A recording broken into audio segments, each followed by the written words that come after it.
the really big pivot. I'd moved into the BBC, which I felt was a really sound organization, but I was given the chance to do a sabbatical. And at that point, I thought, okay, I'm just going to try this out. And I went and I saved whales in Antarctica with a really radical group called Sea Shepherd. And, here I was like a 50-year-old, relatively conservative business person with a bunch of really radical 18-year-olds floating around in a tin can in Antarctica. And it was terrifying and incredibly enlightening. And it was the pivot point in my life that made me realize this is more than just a wish. I need to make this happen. I have to align my values with my action. Hey folks, welcome to the latest episode of the Ecosystem Member Podcast. I am sure some of you have been listening since episode 1 with the legendary Patagonia Director of Philosophy, Vincent Stanley. This week's guest is an equally epic member of the Patagonia ecosystem, Beth Thoren, Director of Environmental Action for EMEA. Beth has a track record of amazing environmental roles, including as the chairperson of the Sea Ranger Service, a social enterprise that trains unemployed youth to patrol marine protected areas and conduct research, the deputy chief executive at ClientEarth, which uses the power of the law to protect life on Earth, and as director of fundraising and communications at a nonprofit near and dear to my own heart, the Royal Society for the Protection of Birds. I was really excited to get the opportunity to chat with Beth about her unique role inside the business, especially since Yvon Chouinard, Patagonia's founder, declared almost 2 years ago to the day from our conversation that Earth is Patagonia's only shareholder. Practically, that means 100% of Patagonia's profits go to nature, but what does that mean inside the business, especially in the realm of Beth's work in environmental action and activism? I know I say in the intro to pretty much each new episode that this episode is my favorite, and I don't think that's a total lie. I really do appreciate the time of each and every guest, and most importantly, I think I learned something from each and every guest. I hope you do too. Here is the latest episode of the Ecosystem Member Podcast with Beth Thoren, Director of Environmental Action at Patagonia. Today on the Ecosystem Member Podcast, we are really excited to have Beth Thoren. Thanks so much for joining us today, Beth. It's a pleasure to be here. Thank you. So we always ask our guests the same first question as sort of a way to orient the conversation and work our way through the rest of our discussion. So however you want to take this, personally or professionally, it could be activity-based, it could be a little bit more existential. How do you think about your connection with nature or the more than human world? That's a great question, and I think I want to answer it both ways. When I think about it personally, it always comes down to a sense of wonder. And, my experience, having been in the environmental field now for 12, 15 years, is that actually everybody in this field, when you ask what motivates them, it comes down to a sense of wonder. Is it the geese flying overhead? Is it the stars in the sky? It's your deep personal connection to nature. It's when animals reach out to humans and dolphins save surfers from sharks. It's 1,000 different things that make me feel connected to nature on a very personal level. And for me, it was always about the ocean. I fell in love with the ocean when I was 16 years old, looking out on a dock and thought, my God, I want to spend my life on and around the ocean. So to answer your question at a personal level, it's wonder. At a professional level, Patagonia, I'm very honored to be part of Patagonia. Since the 1970s, it's been so authentic in terms of step by step doing the right thing for the environment and putting everything into doing business in a way that can save our home planet. So being able to marry my personal wishes and dreams with a company who shares my values is indeed a privilege. Totally. I think a lot of people are looking for that opportunity in their career, sort of whatever their discipline might be. And speaking on your career, I had a look at your LinkedIn, and I think you have a really interesting career path. So you had management roles at Mars, the sort of food and confectionery. I think they own some pet food brands now. You have roles at the BBC, and then you moved on to the Royal Society for the Protection on Birds, ClientEarth, where you were the deputy chief executive, and your role at Patagonia now, where you're working on environmental action. I come across a lot of people who, want to make that shift professionally. They want to find the business that they can align their values with the business's values. And that certainly plays a role in how they think about their relationship with nature. So can you share sort of how that journey went from Mars and the BBC to ClientEarth and Patagonia, and why you decided to make that switch? Yeah, sure. And I think one thing I would always say to people who ask me, like, how did you get there? I had an internal compass. I had a whoosh. And I didn't get there directly, but I had a whoosh. And that whoosh was to have my life be part of the ocean, to have my life near and around the ocean, because it was the most beautiful thing I'd ever seen. So I had that. But of course, nobody knows how to get there. Nobody in their lives. You're 16 years old. So you have to go out and get skills. You have to make money because your parents don't have any money. And there's so many practical things you have to do in life. But if you always know what you want, then you find that you take career choices that take you closer and closer if you follow that internal compass. And you just keep thinking, okay, I'm building skills, I'm building skills. And I found that instead of moving up the corporate ladder in business, what I found was I was making decisions that would get me closer to where I wanted to be. And the really big pivot, I'd moved into the BBC, which I felt was a really sound organization, but I was given the chance to do a sabbatical. And at that point, I thought, okay, I'm just going to try this out. And I went and I saved whales in Antarctica with a really radical group called Sea Shepherd. And, here I was like a 50-year-old, relatively conservative business person with a bunch of really radical 18-year-olds floating around in a tin can in Antarctica. And it was terrifying and incredibly enlightening. And it was the pivot point in my life that made me realize this is more than just a wish. I need to make this happen. I have to align my values with my action. And then I went into the charity sector, built up the experience there and the learning, and then got really incredibly lucky because Patagonia was looking for somebody who had both business experience and NGO experience. And so I feel incredibly privileged to be in this role. You're at Patagonia now, you've got this business background and the environmental action. Like, how do you bring together, with your experience at Sea Shepherd, but also these organizations that, I don't want to say mainstream in a negative way, but having lived in London for 5 years before I just moved back to the US, these organizations are quite well known. ClientEarth, the Royal Society for the Protection of Birds, like, these are quite well known. How do you balance that understanding of business and getting things done, and then also the environmental action part and getting things done in that respect too, where hopefully you don't end up being detained, unfortunately, like Paul Watson currently is? Yeah. So, let me just dial back a little bit on Patagonia and the way that Patagonia thinks about, its mission, which is to save our home planet, is that we do that in two ways. One is that we're a responsible business, which means it's like relentless, really hard work, driving down our footprint in every aspect of the footprint, forever chemicals, fair trade, whatever. We are minimizing our footprint, hard work. And then the other belief that we have is actually it's not enough just to work on yourself.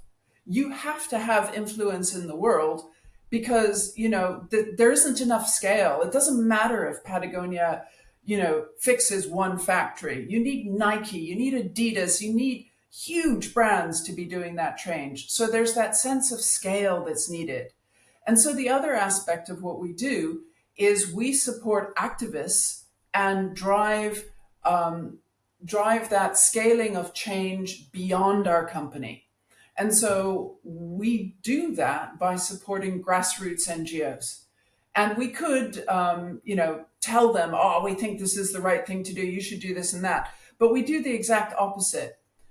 Our staff choose which NGOs we support. We learn from the NGOs what the authentic issues are, what's really going on, what the community cares about. And we listen and then we amplify that. And I think it's really important to say, some of that is like you save a river, that's great. Some of it's a little bit more edgy. Some of it, some people will be uncomfortable with, what about LNG? Is it good? Is it bad? You know, and actually we take a stand on that. We support NGOs who are, trying to get us off fossil fuel, all of it. And so I think that's a really unique role that Patagonia plays, which is recognizing the importance of grassroots activism. It's not conservative at all, and it's really unusual that a company would do this. And it's interesting because I think our first episode actually of the Ecosystem Member podcast was with Vincent Stanley, the sort of legendary director of philosophy at Patagonia. And I think I asked him about this as well, because there's the sort of iconic, at least in my circles, my day job being in sort of marketing and advertising and business strategy, there's this iconic ad from Patagonia, "Don't buy this jacket." I can't remember where it ran, but it was a big national newspaper, big ad. And, Vincent has talked about the fact that it actually spurred sales. So when you're trying to drive that environmental action inside the business, you kind of talked about your own footprint, but then influencing others. And, in some ways, these kind of merge, like through something or this ad where you're trying to drive change in public behavior and public attitudes, but it also is about the products you make and sell. So how do you sort of square that, given the fact that I think a lot of people, I mean, myself included, like there's a little bit of a badge effect there with Patagonia, where when I see someone wearing Patagonia, or, I decide to buy a new jacket, I know that by buying a Patagonia one, I'm signaling to other people that this is a company I support, the values align with. And, we might not necessarily need to be buying as many products, and, Patagonia's got worn wear as well. So maybe that's one of the alternatives. But like, how do you think about squaring that idea of don't buy this jacket actually driving more sales and people wanting to be a part of Patagonia, but that also creating more consumption? It's a great question. And the way that we think about it is we don't want you to buy what you don't need. If you have to buy a rain jacket and you're choosing between another brand and Patagonia, yeah, great, buy us, because ours got a great footprint, and it has a lot of other benefits to it. But if you don't need that jacket, please don't buy it. You will never have a salesperson in one of our stores that doesn't ask how you're going to use that jacket, what other things that you have, because they are all trained to really make sure that this is the product you really need. We don't want to drive consumerism. What we want to do is we want to build really low footprint, super high quality product that's going to last a lifetime. So you buy that jacket and you keep it. And if you want to buy something else, you come back to us because it was a really good product. We repaired it for you and it lasted forever and you love it. And so I think it's those two things. It's that like lifetime lasting of product. It's about being really clear that you need that product. And then if that product wears out, we'll repair it for you. And that is how we try to sort of square that circle of we sell stuff.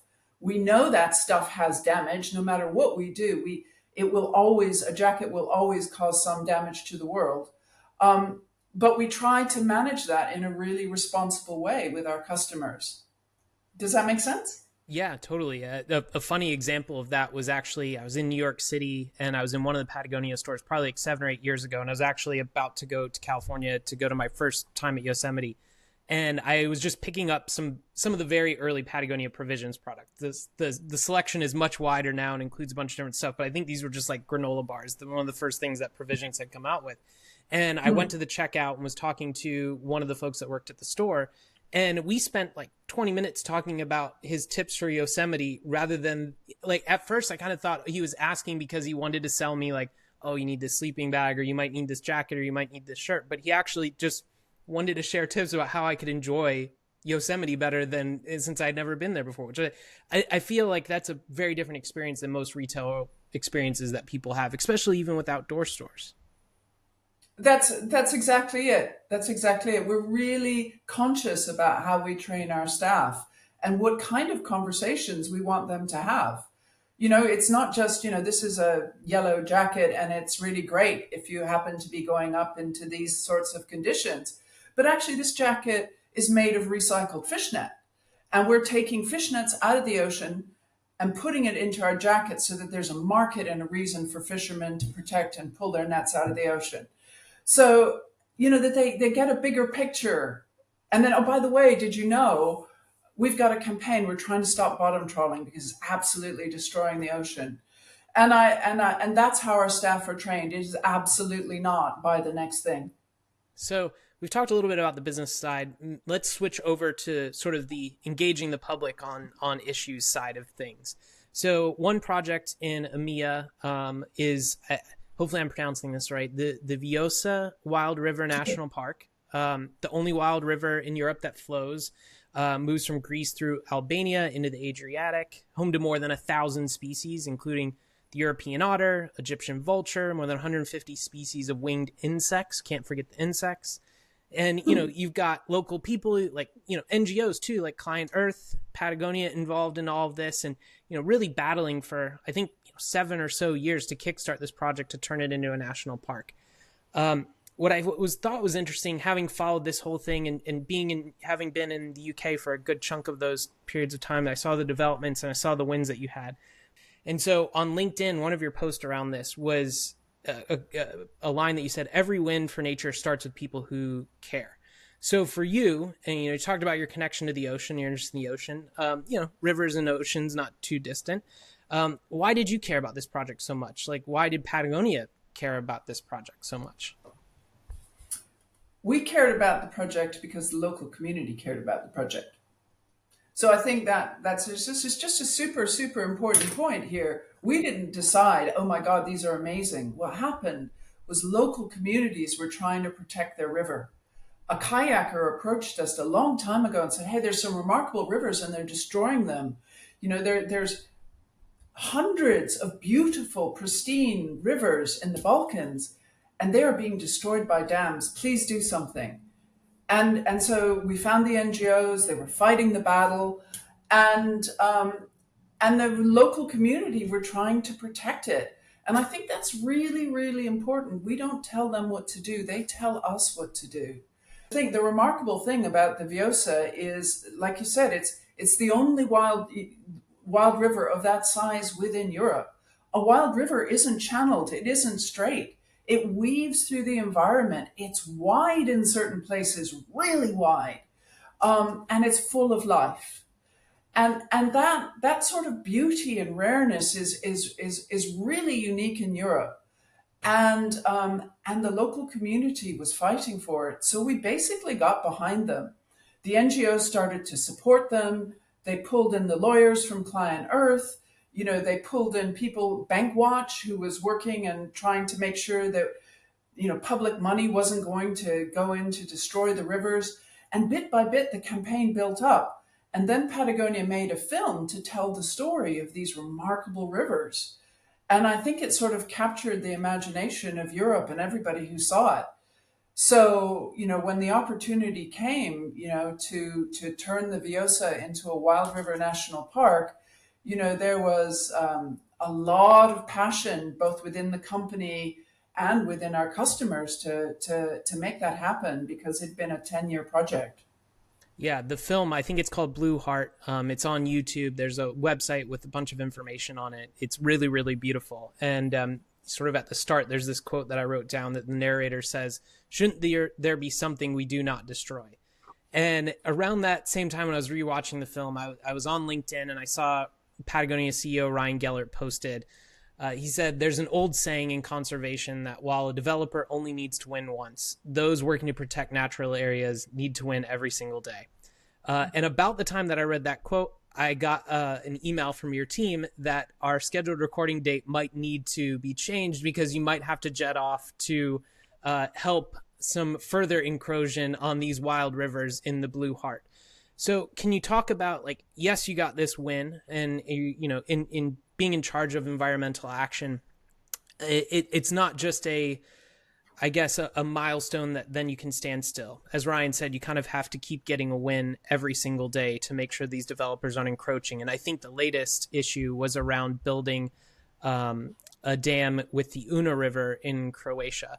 So can you talk about where things stand in that region and how you work and stay attuned to these issues to make sure you're not sort of leaving these communities that you put your support behind sort of high and dry, the way that unfortunately, some companies and NGOs have done in the past? Yeah, I mean, we're really committed to protecting the Balkan rivers and the Blue Heart of Europe. And we had heard from the ground that actually a bunch of villagers were standing by and saw tractors driving in and starting to dig into this absolutely pristine turquoise river. We found out really quickly that there wasn't a valid permit. And so, the NGOs helped the community block the tractors. And then what Patagonia did was elevate that into the international news. So our comms team put that out in the media. Our social media team enabled our customers to then write emails to the Prime Minister of Croatia and say, stop. This is a beautiful area. It's a Natura 2000 site, which means that it is considered by Europe to be extremely special. Stop this.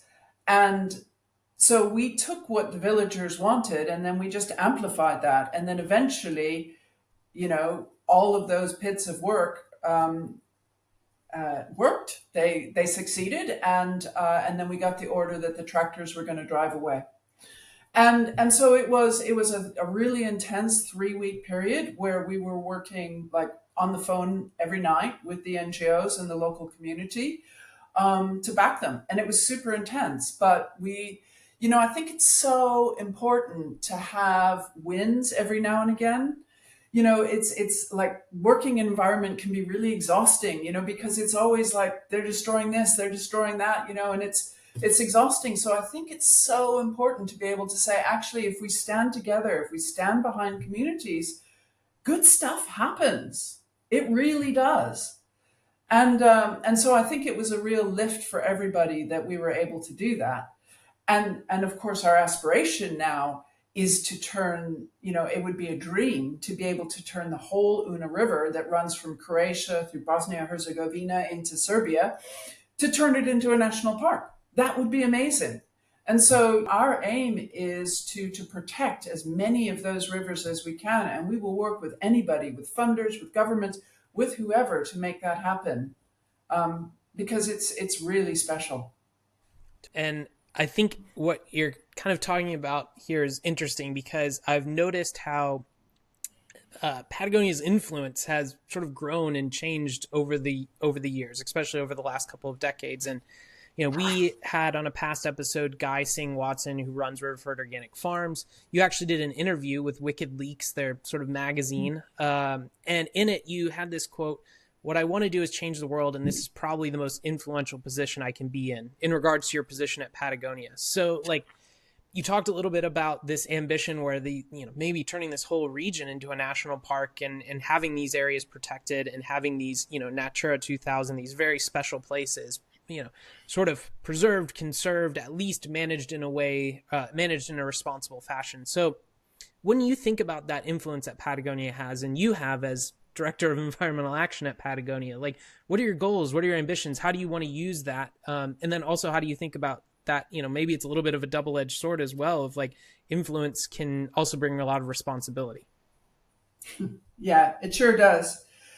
I think the NGOs and charities do incredible work and really are at the coalface of understanding the science, understanding what's needed. And I just am so grateful for the work that our NGOs do. Patagonia has a role in it has a voice, and it can talk to people that might not normally listen to an NGO. The NGO might be too small, or they might think, oh, that's just an NGO. But they might listen to Patagonia because Patagonia is a brand or somebody that they know and that they trust. So that trust is a gift which we try to use with care. Um, and that is and a really, really important part of our influence. How can we take our community and connect them with what society and those NGOs need to drive change? And then the other piece that I think is really powerful, and in fact, our CEO, Ryan Gellert, says this regularly, you know, the biggest way that we drive change is we show that it's possible to have purpose and make a profit. Because there's this mainstream belief that, the sole purpose of business is profit. And that's ridiculous. It didn't used to be that way. Businesses weren't set up just to do profit. It is a recent evolution. And that evolution has crippled our society. It has made companies be very extractive. And it's put persons and directors in companies in awkward positions where they cannot do what they think is ethically correct. That's an insane place to be as a society. Business should be moving with society, not against society, not something to be controlled. So, I think we have at Patagonia, we have this idea that, a reimagined capitalism is one where business contributes to society. Purpose and profit sit side by side, and that is normal and should be normal. Right now, it's absolutely not. People look at Patagonia and go, God, you're weird. But we do show that that's possible. And so, I spend a lot of my time, our comms team is like really vocal in this space to say, actually, business needs to have a voice. Business needs to get more active. Business needs to engage with community and society. So that's why I think this is such an influential role, because it's not just the nature side, it's the business side. It's both. And this might not be a problem at Patagonia. It might be something that we need to change about businesses outside of Patagonia. And, in a way, I think there's an idea that's been floating around businesses thinking about non-human stakeholders. So how do you think about the resources and the gifts from nature that you're using that help create the business, and how we can be responsible sort of stewards and shepherds of those? Patagonia, in a way, is considering non-human stakeholders when it looks at like the Viosa and all the work that it's doing there. So you just talked about how Patagonia can be this great example of like profit and purpose, and showing that those two things can sit side by side. I'm sure you've had some of these conversations with other businesses, and you just talked about how sometimes it puts directors in awkward positions of other companies where they know they can't necessarily do what they think is right. But they also don't want to be in that Patagonia camp you just talked about of kind of sounding crazy or sounding a little bit off. So like, how do we get businesses to think more, beyond sort of the noisy shareholders' rate of return, but thinking about those non-human stakeholders and considering these other elements, which are often sort of these natural gifts that Patagonia is kind of working with these NGOs and local communities to protect? Well, I mean, I think about this a lot, because I do want other businesses to take a more active role in protecting society and rebalancing. And I think, there's a sort of reality, which is our entire economy is based on a very, very increasingly shaky base of a world that is crumbling fast. And business leaders can understand, most of the responsible ones understand that they need to clean up their footprint. They get that. But the thing that they don't get is actually that they need to influence and drive and be part of the change and use their voice. That's the bit that they don't really understand. And that's the piece that I think we at Patagonia really try to communicate to other businesses, which is, it's great that you're responsible if you are indeed responsible. But actually, if we're going to save our planet, actually, we all need to be responsible. We can't just let a few leaders and weirdos like Patagonia lead the way. Actually, everybody needs to be responsible. And that is kind of where you need the legislation. You need to change the system, so you create a level playing field. The only way that we can get to that is if we change how people think and we change how business leaders think. And you just mentioned about changing the system. I think sometimes, especially environmental activists, can get sort of bogged down in the scale of the challenges. I think Ayanna Elizabeth Johnson always talks about we need to fall in love with the immense opportunities that we have rather than focusing on the scale of challenges. But I mean, you clearly see these things firsthand. How do you keep your sort of energy up? How do you keep going? I don't want to say hope, because that can kind of, for some people, that's not the right way to frame it, or optimism's not right. But like, how do you look at the scale of this challenge and also the scale of the opportunities and like continually want to take that on? Yeah. And I think that some of my energy obviously comes from my intrinsic love of nature, and I get that by putting myself out and being in it. But I actually think that when you're in the environmental sector and you see what everybody is doing, okay, maybe we haven't, the political realm is a bit of a mess and it's really hard to see your way through that. But oh my God, if you see what people are doing on the ground, like people are desperate to take action. And there's so much action everywhere you look, whether they're standing in front of a river or whether they're teaching their neighbors how to compost, or whether it's some geeks that are figuring out how to use satellite tracking to see what global emissions are. Millions and millions of people across the world are acting. And I think that's where I get a lot of my energy from is, I am in touch with the communities. I'm hearing what's going on. And that is like building momentum. And yeah, I know we're not seeing it. We're not seeing it like in the figures in the trends in terms of carbon emissions, and we're not seeing it yet in terms of nature, but you are seeing a building energy, and I think that's where I get my hope and my continuation to kind of go, I'm just going to keep going because this is the right thing to do. To bring our conversation to a close, we started at this point talking about your relationship with nature and the more than human world. You talked about your connection with the ocean.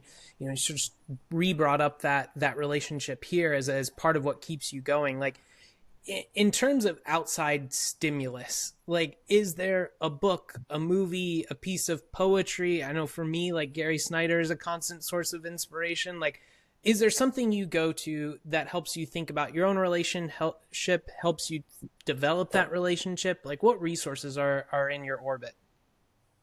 So there's one book, Ministry of the Future by Kim Stanley Robinson, that I am so deeply grateful for, because he takes a story of, okay, the world's gone to hell, and actually the world slowly comes out of that. And this is how it comes out. And who knows whether it will actually come out in that format. But he painted a path for this is how it could come out. And I was great, because all of us try to say how we're in a really bad situation. How do we get out of it? And he painted a path for that. And sometimes when I'm down, I think about that.